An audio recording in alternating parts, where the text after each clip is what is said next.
Hi, I'm Tim, and this is the third in a series of videos I'm creating to give you exercises to practice at home and improve your sword fighting.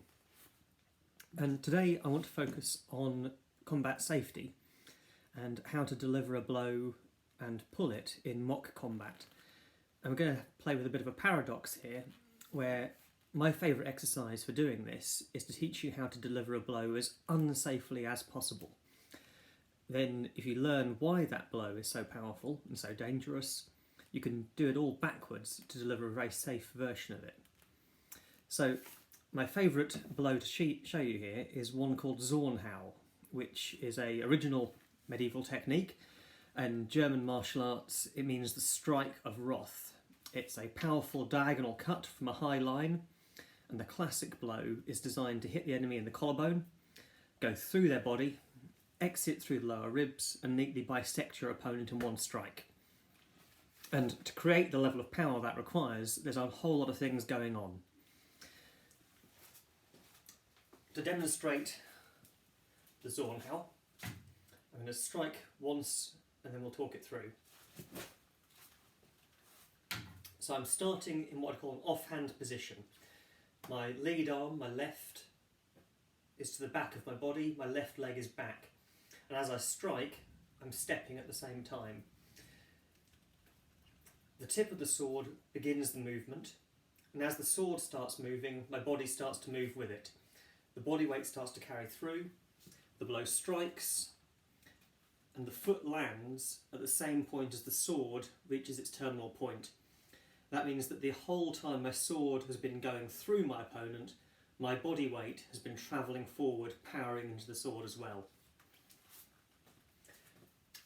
While I'm striking this blow, I'm also trying to turn my shoulders and my hips to impart even more power to the sword, and putting that twist in helps cut through the body.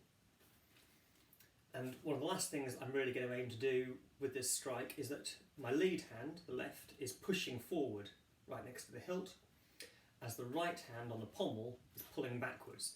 It creates a pivot point here in the hilt, and again increases the tip speed and power. So one more time. Nice powerful strike through the body.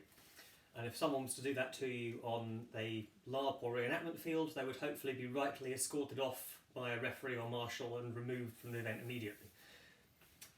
Now, to do a safe version of this, we just need to think about all the things we just did and do them a little differently. First thing, rather than aiming through my opponent so that the blade is going to go all the way through their body and then stop in this new stance, I'm going to aim just for the surface. I'm going to aim for the striking point. Probably the upper arm is nice and safe, but anywhere in this region is where the Zornhau strikes. I'm going to stop on that surface. What you may have noticed there as well is the foot is landing that bit sooner. Rather than the foot landing at the point where the sword has exited the body, I'm trying to land my foot and strike. That means my body weight is grounded into the floor, not being delivered through the sword into my opponent. I'm also trying, rather than to use my shoulders and my hips to impart extra power, I'm trying to keep a stable trunk that brings all the power back internally rather than projecting it out. So here, if you really want to be clever about it and give yourself a bit of a workout, you can tense up your abs, try and keep your solid core here to help pull the blow. Rather than this push-pull to increase force, what I'm going to do is grip, particularly with the hand on the pommel, at the point of impact to stop it dead, just short of the target. So the blow, rather than being an extremely dangerous Zornhau, becomes a nicely controlled cut to the arm, shoulder.